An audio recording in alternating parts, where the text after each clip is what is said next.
오늘 국민의힘은 상임 전국위를 열고 당 상황이 비상 상황이라고 판단해 비상대책위원회 체제로 전환하겠다고 최종 결정했습니다.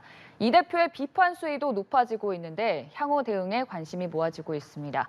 한편 민주당은 이재명 의원의 사법 리스크가 커지는 모양새인데요. 오락가락 해명도 논란인 가운데 여러 정치권 이슈들 자세하게 짚어보도록 하겠습니다. 이종근 시사평론가, 남영희 민주당 인천동 미추홀구 지역위원장 나오셨습니다. 어서 오시죠. 네, 안녕하세요. 안녕하세요. 우선 국민의힘 상황 먼저 얘기를 해보자면 이제 상임 전국위에서 비상대책위 체제로 결론이 났고 앞으로 좀 남은 절차들에 대해서 좀 얘기를 해본다면요. 네, 그렇습니다. 오늘 상임 전국위가 결정할 부분이 세 가지예요. 하나는 지금의 상황, 당원 96조에 최고위의 기능이 상실되는 등 비상 상황일 경우 네. 비대위가 한다 이렇게 돼 있어요. 그러면 그 문구를 어떻게 해석하느냐 굉장히 그 여러 가지 어떤 설왕설래가 많지 않았습니까? 그러니까 그 부분을 비상 상황이 맞느냐 안 맞느냐를 일단 오늘 상임 전국위에서 판단을 해야 되고요. 두 번째는 비대위원장을 임명하는 것이 현재 당원 당규상에는 당대표 또는 당대표 거리시 권한대행, 당대표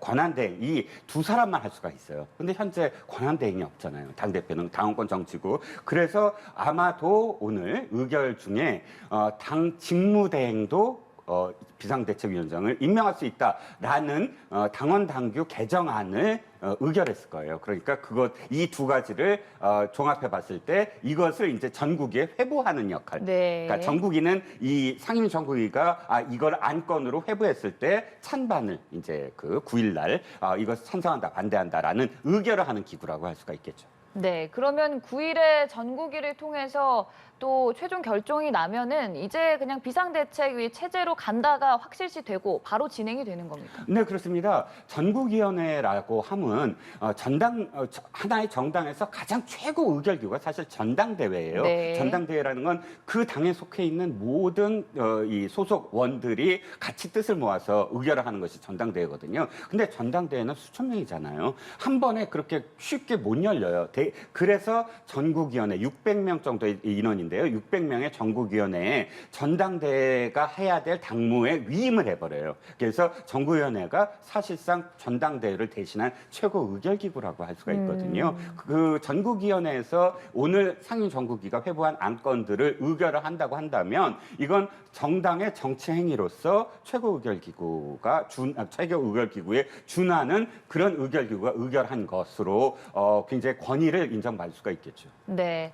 어찌됐든 비상 상황임에 의견을 수집을 하고 또 현행 당원 당규상은 대표나 또 권한대행이 비상대책위원장을 임명을 할 수 있기 때문에 이 부분을 직무대행도 가능하게 바꾸는 형식으로 해서까지 지금 비상대책위를 꾸려가는 상황인데 전반적으로 어떻게 보고 계십니까?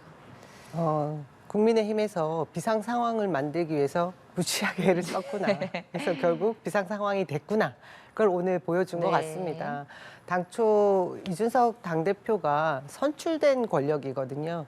근데 이 당대표를 전례 없이 대선, 지선 모두 승리로 이끌었던 그 여당의 당대표를 어떻게든 제가 보기에는 찍어서 눌러서 바꾸기 위한 그런 절차를 지금 계속 해온 것이 아닌가, 국민의힘이. 근데 제가 왜 이 상황을 비상 상황이라고 말씀을 드리냐면 지금 국민의힘에서 이렇게까지 내부 권력 투쟁을 해야 될 시기인가? 전 그것이 비상 상황이라고 생각을 하거든요.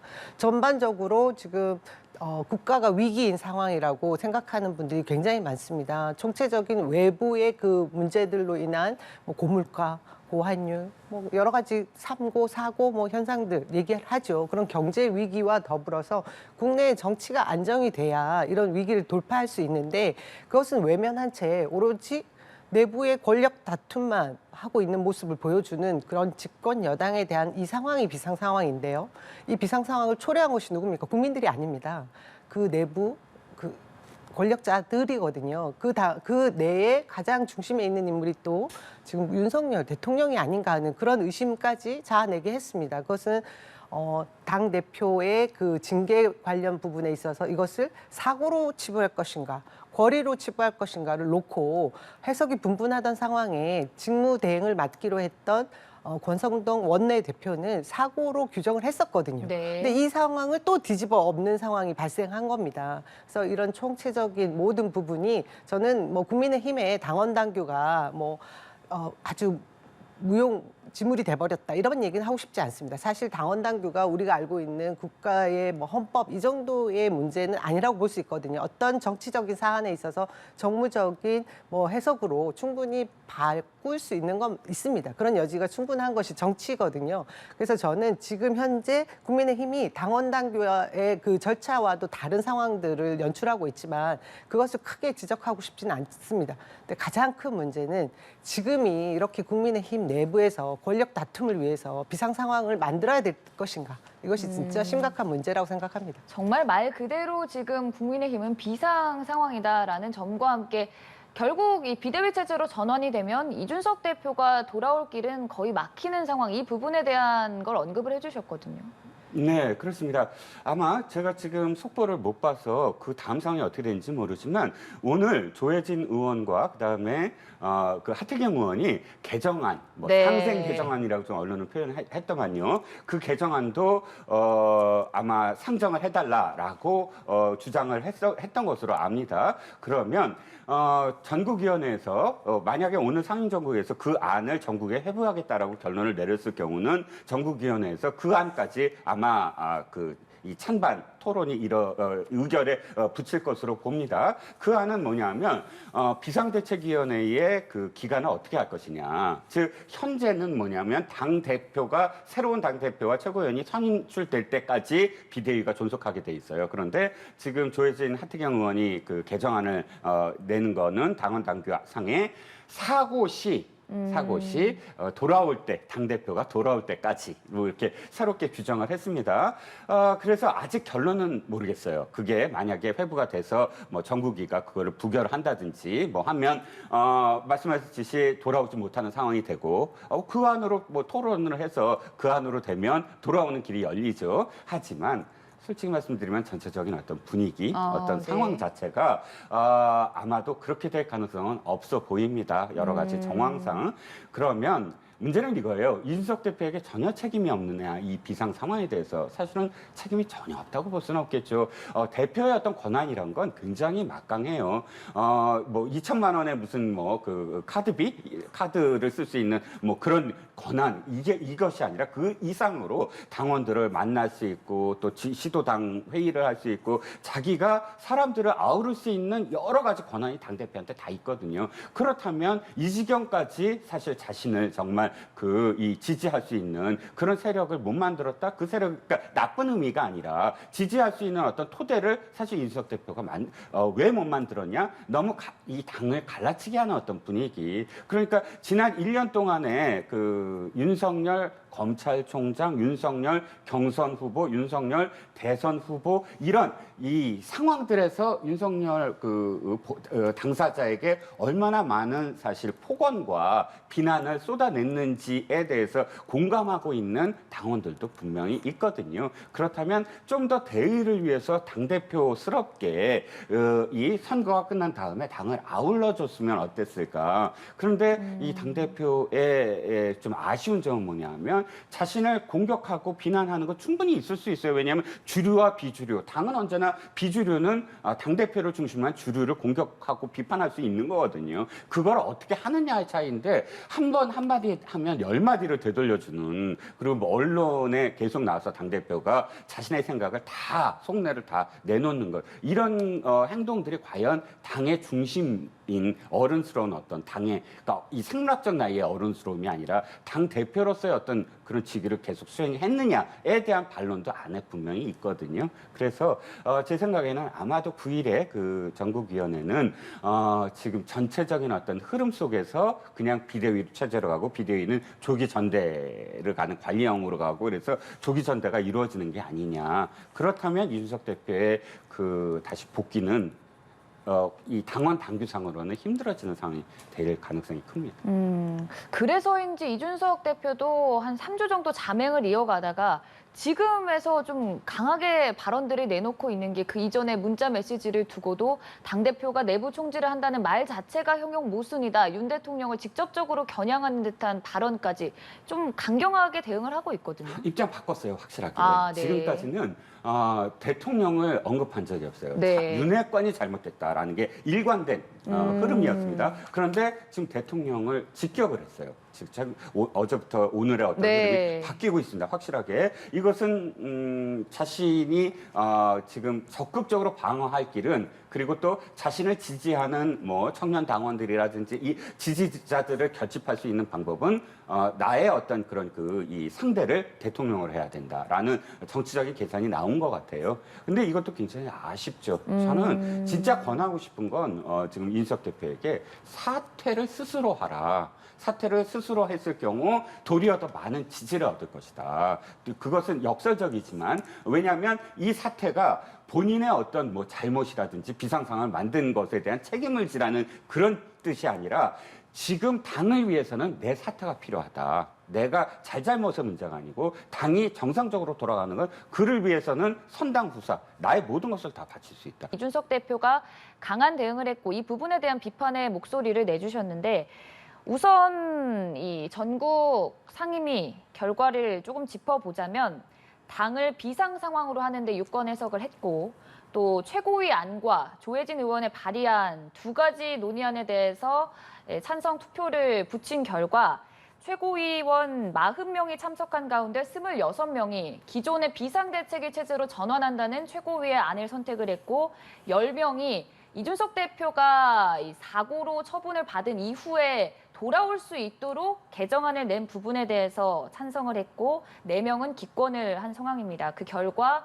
오는 9일에 또 전국위에서 최고위가 의결을 했던 비상대책위 체제로 전환을 하는데 의견을 모은 상황이고요. 전국위원회 소집안을 의결을 했다. 이 세 가지를 지금 발표를 했는데, 하나하나 조금 짚어보자면 뭐 예상대로 일단은 최고위 안 비상대책위 체제로 전환을 하겠다가 결정이 났습니다. 네. 26명이 이 부분에 있어서 찬성을 했거든요. 뭐 예상한 결과죠. 비상 상황에 대해서 29명. 29명. 네, 비상 상황에 대해서는 29명이고 그리고 최고위안. 네, 최고위원회 안에 대해서는, 최고위 네. 안에 대해서는 26대 10입니다. 네. 저는 서병수 전국의장이 조혜진, 하태경 의원이 안을 낸다고 하자 적극적으로 안을 내놔라. 네.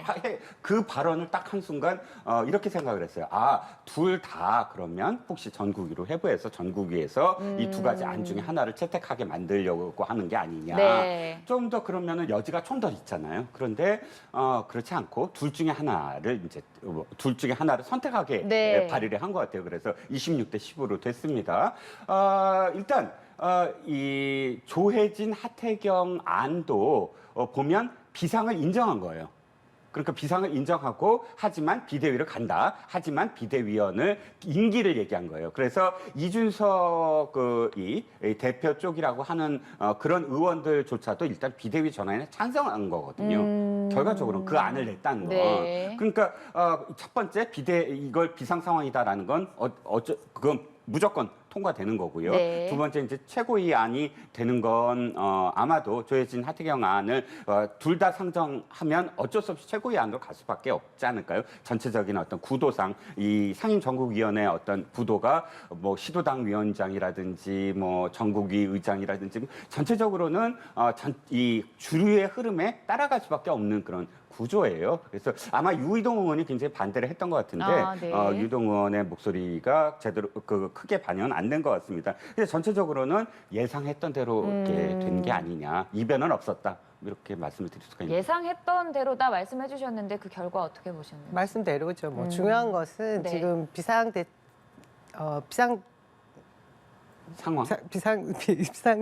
체제로 가면 네네.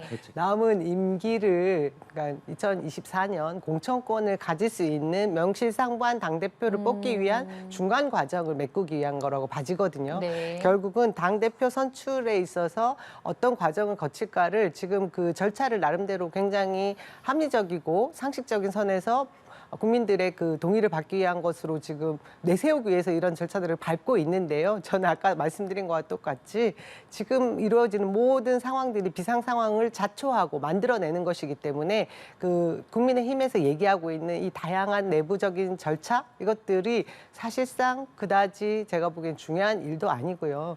그리고 절차를 제대로 밟고 있느냐, 민주적 절차를 밟고 있느냐 이것에 대해서는 본인들도 그렇지 않다라는 걸 잘 아실 것 같습니다. 근데 절차를 밟아야 된다라는 상황을 보여주기 위해서 이런 모습을 연출하는 것 같습니다. 결국은 누가 2024년 그 공천권을 행사할 수 있는 당권을 잡을 것인가 그것에 모두 포커싱이 지금 맞춰져 있는 상황인 것 같고요.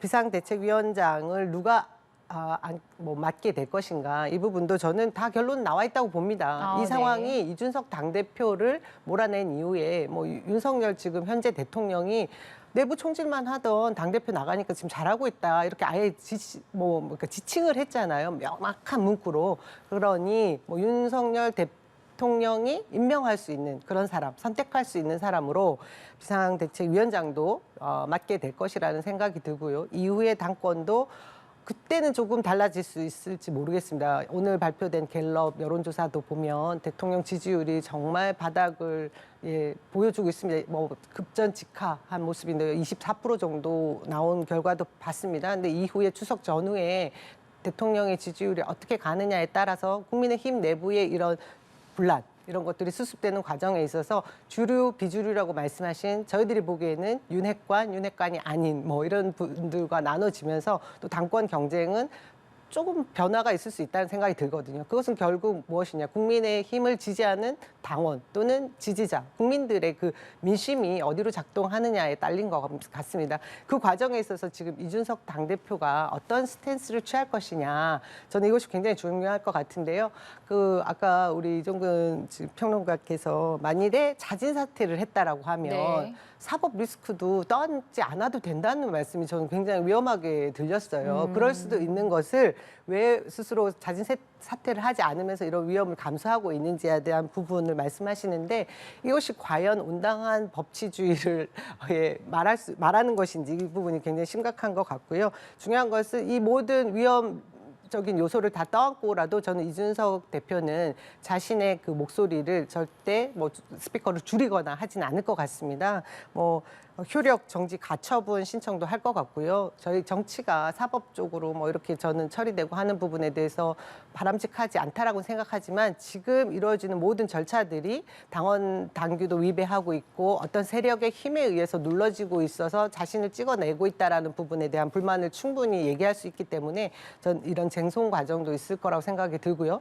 아까 말씀하신 뭐 그 사법 리스크가 결국 이준석 당대표의 성상납 의혹이라는 그 부분을 정말 해소할 수 있을지, 그러니까 법적 절차에 의해서 형사 처벌할 수 있는 과정이 정말 있는지, 뭐 의혹만 가지고 저희가 모두 문제가 있다라고 말할 수 없는 상황들이 있지 않습니까? 계속해서 국민의힘 패널들이 계속 얘기를 했었거든요. 어떤 일개 유튜버가 얘기했던 거를 사실화했다, 뭐 이런 얘기들 했는데 지금 그 절차들도 남아 있는 상황입니다. 이런 부분에 있어서 저는 이준석 당대표도 뭐 윤석열 대통령도 저격하고 지금 내부에 있는 윤핵관이라고 하는 그분들, 그 주류 이런 분들을 계속 저격을 하면서 끝까지 투쟁을 할 것 같다 이런 생각이 들고요. 그래서 저는 이 체제 이 상황 이후의 과정은 또 변화가 굉장히 크게 올 것 같다 그런 생각이 듭니다. 네, 앞서 평론가께서는 이준석 대표가 이제 윤핵관에 이어서 대통령을 직접적으로 겨냥하기 시작했고 또 남영희 위원장께서는 이제 이준석 대표가 물러서진 않을 것 같다. 법적 가능성까지 시사를 했는데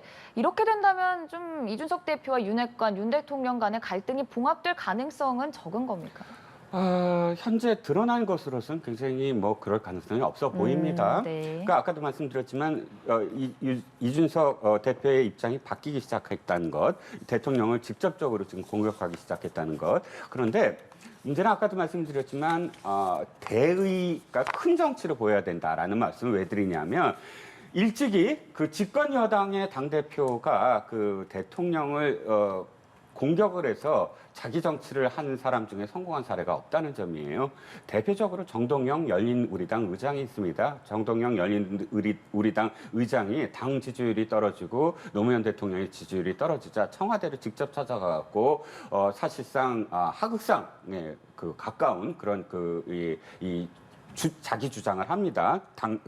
노무현 대통령에게 그것을 지켜본 이병환 비서실장이 정말 그 상심을 해서 살모사 정치를 하고 있다라고 얘기를 해요. 네. 즉 자기 어머니를 죽이는 그런 살모사 같은 정치를 하고 있다. 이렇게 집권당 대표와 그다음에 대통령 간의 이런 어떤 충돌이 어떤 결과를 빚었습니까? 뭐 정동영 후보가 500만 표의 차이로 사상 최다 이 차이로 당시에 이명박 후보에게 지지 않았습니까? 또 사실 이회창 후보도 사실 마찬가지예요. 김영삼 대통령으로부터 출발을 한 그런 그 후보였으나 김영삼 대통령을 정면으로 비판을 하고 이제 대통령 선거에 나왔지만 그분 역시 2번이나 선거에서 승리하지 못했습니다. 그런 전례를 비춰봤을 때 국민들이 이렇게 생각을 하는 것 같아요. 대통령에 대한 비판을 할 수 있다. 예를 들자면 박근혜 후보는 성공을 했거든요. 이명박 대통령한테 완전히 척을 졌지만 그럼에도 불구하고 지켜야 될 것은 지켰다라는 그 판단을 박근혜 후보한테는 했고 이해창이나 정동영 후보한테는 하지 않았다는 점. 그 선이 이준석 대표가 지금 생각하는 큰 정치, 앞으로 내가 큰 정치를 하려면 어떻게 해야 되는가를 돌아보는 그런 그 역사가 있다라는 말씀을 좀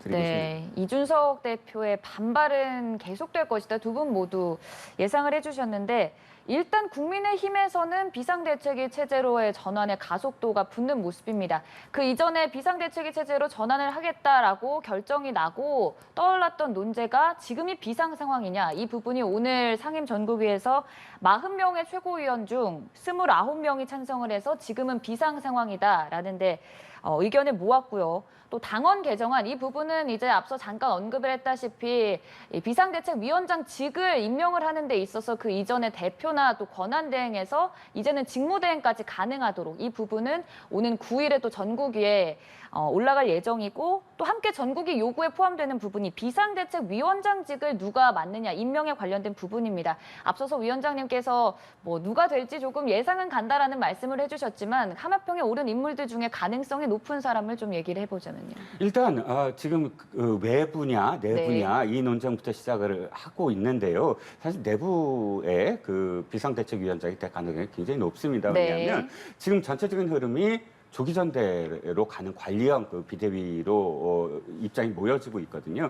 사실 저는 그게 꼭 좋은 건 아니에요. 지금 왜냐하면 2년이나 남았잖아요. 근데 2년 동안 굉장히 많은 일들이 벌어질 겁니다. 그러면 그 2년은 총선을 지금부터 이렇게 그 총선을 위한 그런 당 지도부가 아니라 지금 지도부는 정권 초기를 안정화시키는 지도부가 돼야 되는데 지금부터 총선을 운운하면서 권력 투쟁인 것처럼 보이고 시작을 하면 사실 2년 동안 정말 많은 일들이 벌어집니다. 위원장 아시다시피 이 민주당의 그 역사가 정말 6개월 이상 간 당대표가 없다고 할 정도로 그 선거 때마다 술렁거리는 역사거든요. 국민의힘 역시 최근엔 마찬가지입니다. 그랬을 때 지지율 떨어지고 있다. 지지율이 당 지지율이 떨어지고 있는데 거기에 책임을 져야 되는 그 당 지도부가 총선까지도 관리를 한다. 그런 여러 가지 어떤 문제가 있어요. 그래서 개인적으로는 내년 6월까지 사실 임기가 되는, 그러니까 비대위가 그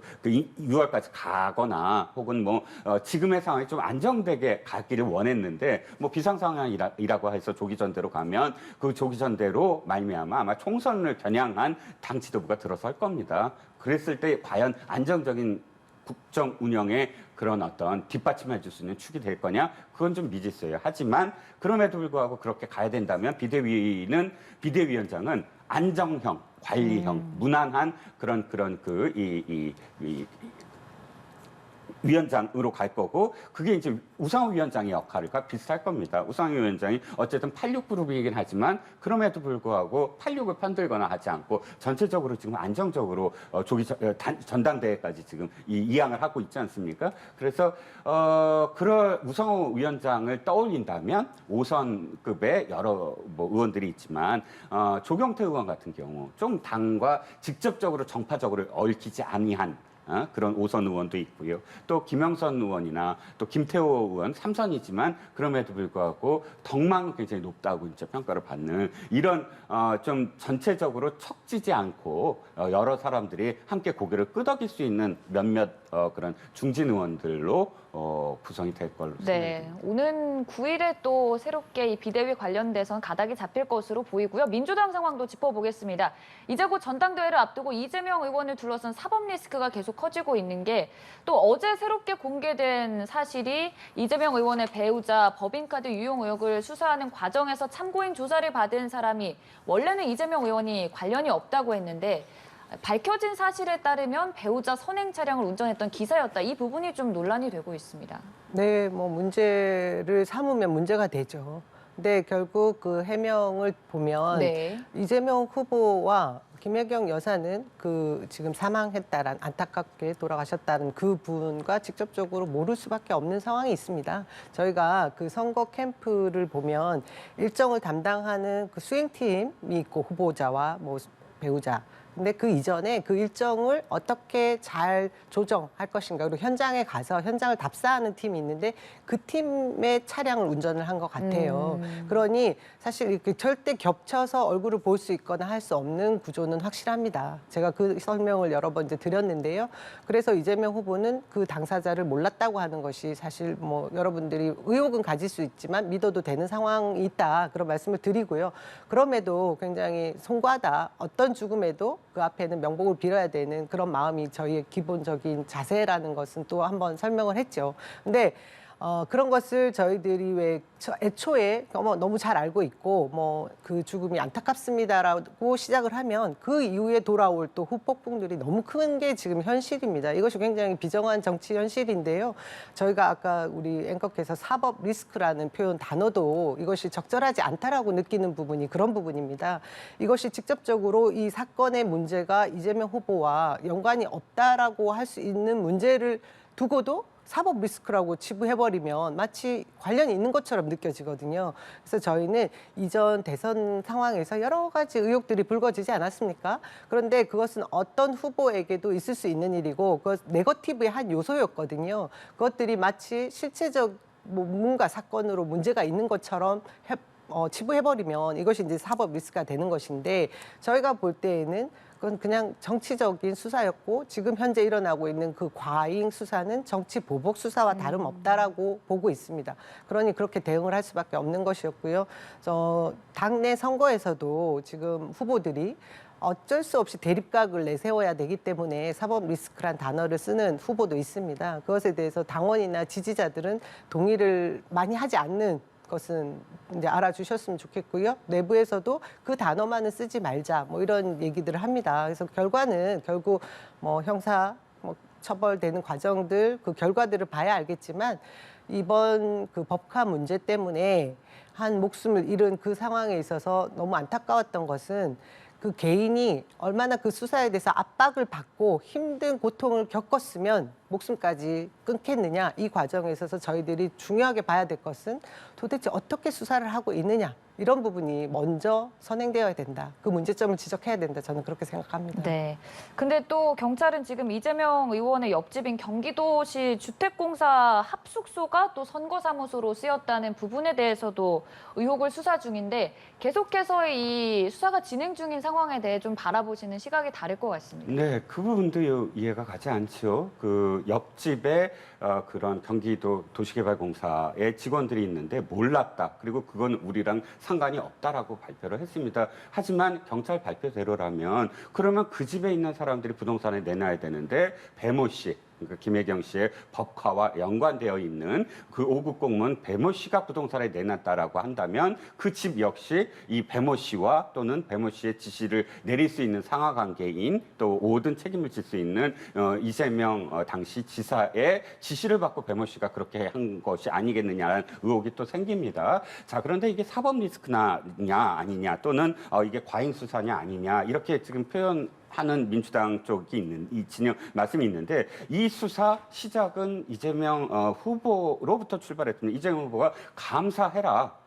그리고 김혜경 여사가 사과도 했습니다. 이건 잘못했다라고 사과하는 건 그 시인을 했잖아요. 이 상황에 대해서. 그리고 감사 받겠다 했어요. 그럼 감사가 어떻게 됐냐면 그 감사를 하는 감사 담당 하는 사람이 다 끝나고 선거 다 끝나고 검찰에 넘긴 거예요. 그래서 경찰이 수사를 한 겁니다. 이게 고발 사건처럼 보이지만 이 주체는 시작은 이재명 후보가 감사를 받겠다고 하고 감사를 지시를 했어요. 경기도 내에. 그러니까 뭐 지시를 할 수는 없죠. 후보니까. 그럼 그 감사를 했고 그 감사에서 출발해서 지금 경찰이 수사를 하는 것이고 이 수사는 사실 한 시간이 있어요. 6개월 뭐 1년 할 수 없는 수사잖아요. 또 공직선거법도 걸리고 그러면 이게 9월 9일인가요? 거기에 끝나요. 그러면 8월 내로 발표를 해야 되는 건 너무 당연한 것인데 이걸 뭐 특별히 지금 막 보복이다라고 얘기하는 건 좀 앞뒤가 바뀌었고 그리고 아쉬운 건 있어요. 뭐가 아쉽냐면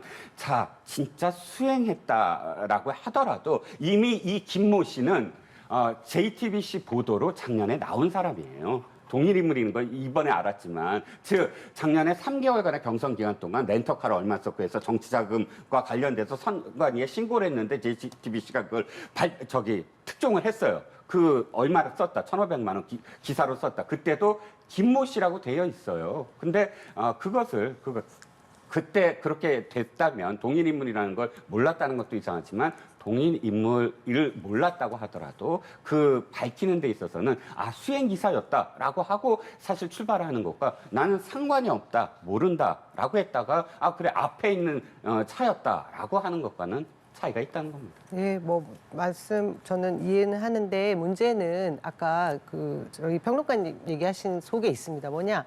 이 어떤 사안이 있을 때 사과를 하고 시인을 했다. 이런 도의적인 얘기를 하면 마치 책임이 있는 것처럼 다 지부되거든요. 근데 법인카드 내용만 단순히 놓고 보면 배모 씨가 경기도의 5급 공무원이었고 그가 쓸 수 있는 한정액이 분명히 있었습니다. 이 사안을 놓고 김혜경 여사와 결부를 시키면서 129군데까지 압수수색을 했는데 그에 반해서 전에 대통령 후보로 나왔던 원희룡 후보, 지금 현 국토부 장관, 법인카드 실제로 본인이 썼다라고 하는 그 고액의 1,몇백만 원 어떤 일정한 일식집이었죠. 거기서 썼다라고 하는 법인카드 내용에 의혹이 불거졌고 고발 조치도 됐는데 지금 압수수색했다는 얘기 못 들어봤습니다.